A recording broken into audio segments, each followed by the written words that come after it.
Welcome to the Bible series where we are injecting ourselves in the Bible and we are going to think dimensionally about it because the Bible is our guidebook on how alchemy, manifestations, accomplishments, and all of the above work and coincide with ourselves here. This is the first chapter. We'll read it a few lines and then we'll go back and then we'll inject ourselves in it in a dimensional concept. Chapter 1.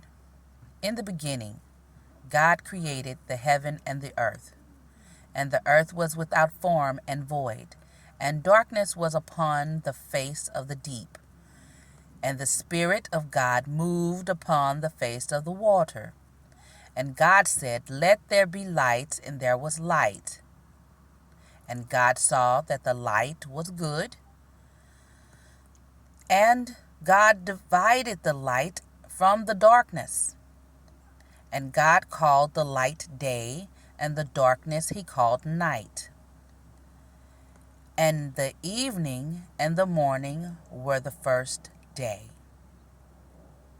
Now, just looking at it, it reads how it reads. That is how it was translated by this King James Version to read. Let's reread it. In the beginning, divine energy created the heaven and the earth. And the heaven was without form and void, and darkness was upon the face of the deep. And the Spirit of divine energy moved upon the surface of the waters. And divine energy said, "Let there be light." And there was light. And divine energy saw that light was positive. And God divided the light from the darkness.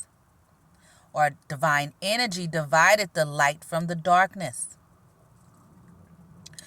Divine energy separated the light from the darkness. And divine energy called the light day.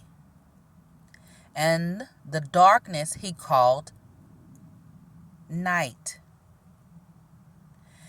And the evening and the morning and the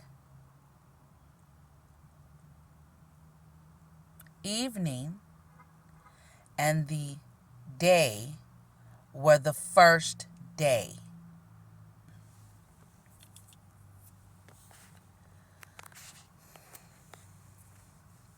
Let's read it again. The first line. In the beginning, at the point zero, because that's the beginning. At the 0 point, at a neutral point, divine energy created, imagined the heaven and the earth. And the earth was without form and void, and darkness and space was upon the surface of the deep. And the subconscious of the God of the divine energy moved, vibrated upon the surface of the waters. And divine energy said, "Let there be light." And there was light. And divine energy saw the light, that it was good. And divine energy separated the light from the darkness. And divine energy called the light day, and the darkness the energy called night. And the evening and the day were the first day. Or the evening and the day were the first. right?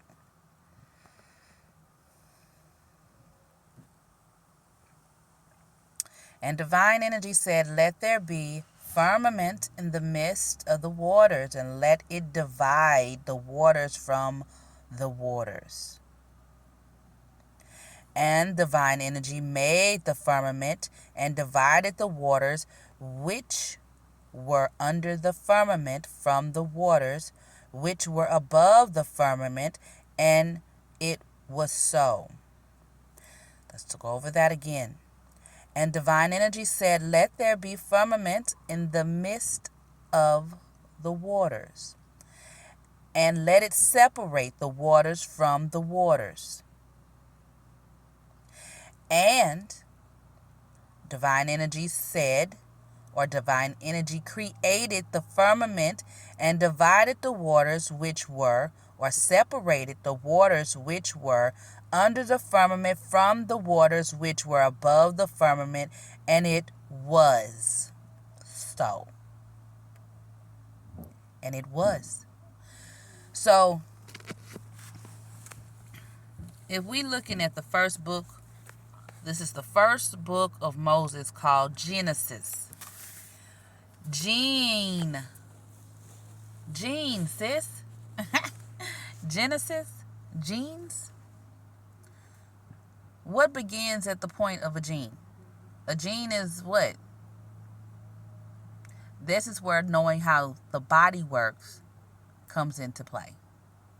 Genodes. What's the beginning? If you're looking at a number line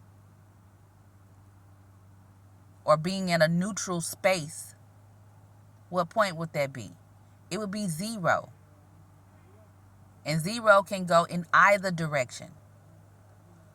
And when we have an absolute concept that there's no good or bad, there is just space. But we know that the friction from one has to work together with the other to combine to create whatever is being created. So in the beginning, at point 0, divine energy created the heavens, or the heaven, and the earth. So just reading that line right there, if they only talking about heaven, but we know that there are other planets, then this would have had to occur on other planets too. So my common sense is saying there is information about how all of the planets was created, and it was removed from this Genesis chapter. Why are you saying that? Because there are planetary cycles every day and night. There would have to be other planets being created simultaneously with this one. In the beginning, divine energy. At point 0, divine energy began and created. How do we create? What are creation? So we say we create by praying, using our imagination. So divine energy imagined heaven and earth. From point 0, heaven and earth was imagined.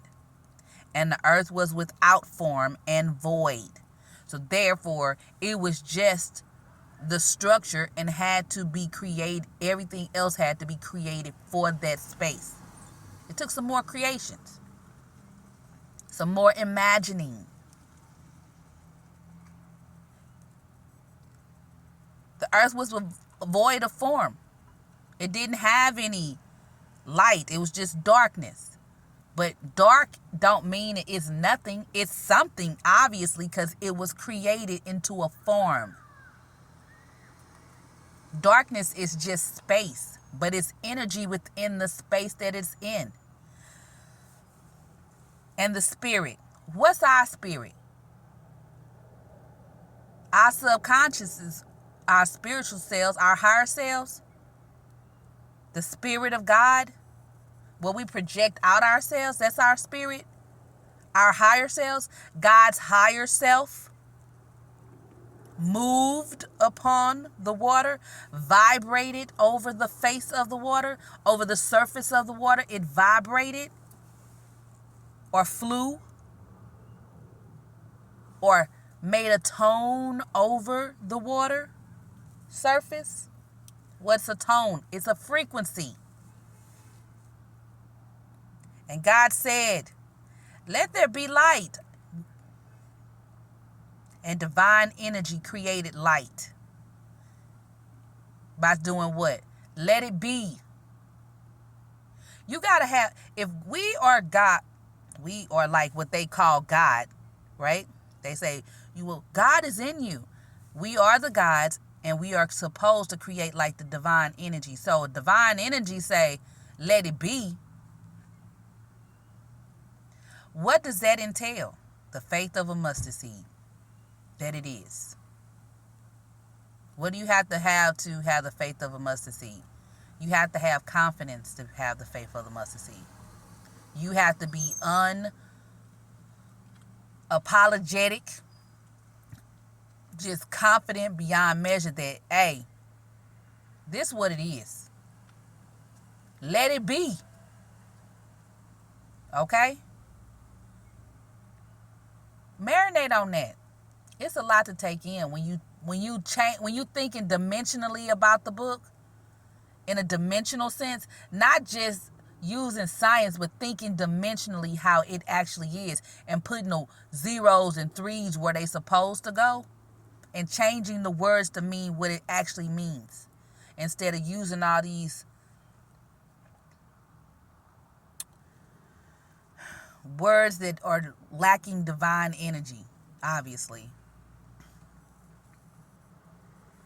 Yeah, it's a great book, but if people pressing and tampering with stuff and changing the knowledge of what it's supposed to actually be into something that it's actually not, you have to read it in a way that puts the science into the book, because they obviously just separated it out. Like they've separated everything, because they literally got people walking around here being filled with other people's energies and pains and telling them that's a good thing, but simultaneously saying, well, you're not, as an empath, you're not supposed to feel everybody's energy. That's because you're supposed to use your narcissistic attributes. You're supposed to have an ego. Your ego just supposed to have a mission, an intention every day and every night, instead of just being aimlessly filtering information that don't benefit you or your vessel.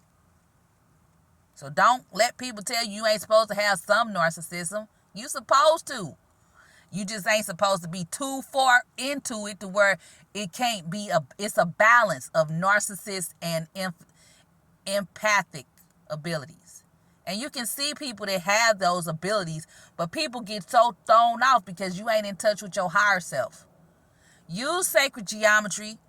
Connect to your higher self before you start manifesting anything or trying to create, because your higher self is going to give you all the information that's required for their projection on earth to do the task, the outcomes, and some of the stuff that you want to do. That's what it is. People just sitting up thinking, oh, I project myself somewhere. Yourself, your higher self, is projecting itself to earth. Come on now. That's why it's called your higher self. As above, so below, the day and the night. Come on. It matches up. They're doing the same. I don't know. God is us, y'all. I don't mean to sound upset, but it just doesn't make sense to me that people literally was okay with stealing information and changing the information to mean things it don't mean, and then making it so difficult for people just to be stewards of the earth. What sense does that make? It just doesn't. Stop pressing people. That causes trauma in people's body. Please. Man, oh my God, I almost want to, I'm not going to cry, but it makes me want to cry. It really do, because all of us is just connected to the divine energy, but people literally walking around disliking people. They literally got people being mad at immigrants instead of looking beyond the situation and trying to figure out what are they doing to these people's land that's making them have to leave their home. That's crazy. It's too much sometimes. And then you looking at the people that their whole lives is changing just because some people coming, but the monies that they paid into this system is being utilized not for things that benefit them. And so that's pressing on them. So you got two groups of people being pressed simultaneously, but nobody's asking who's pressing these people. Because they just looking at the surface. They coming and they taking this. Well, why? Why are they coming? Why do they have to come? Who's forcing them to come? Because we divine energy. We godsmen of our vessel. So why are they feeling pressed? And then on the other side, why is other people feeling pressed? This is so, man. When you start thinking dimensionally about things, the questions be different. It don't be just a surface level question no more. It be more so like, yeah, they doing that, but why? Okay, that happened, but why? It be a lot of whys. And then once you get the why, you like, oh, okay, so who? Okay, we know what it is, but what's the why? And then who? It's whys and who's when you get to thinking dimensionally. And then the how, which is really interesting because it's like people don't recognize how things is actually working. You can't press on people too much. You definitely cannot. Man. All right. We'll come back and we'll go over some more of these. I guess we're going to start with Genesis. That's what we're doing. All right. We're going to keep this going and we're going to inject ourselves in it and think from a scientific standpoint, dimensionally thinking, and being aware of our God self. We going to think of this and read it as the gods that we are. Because this is just a guidebook to let us know what all we can do on earth. Okay?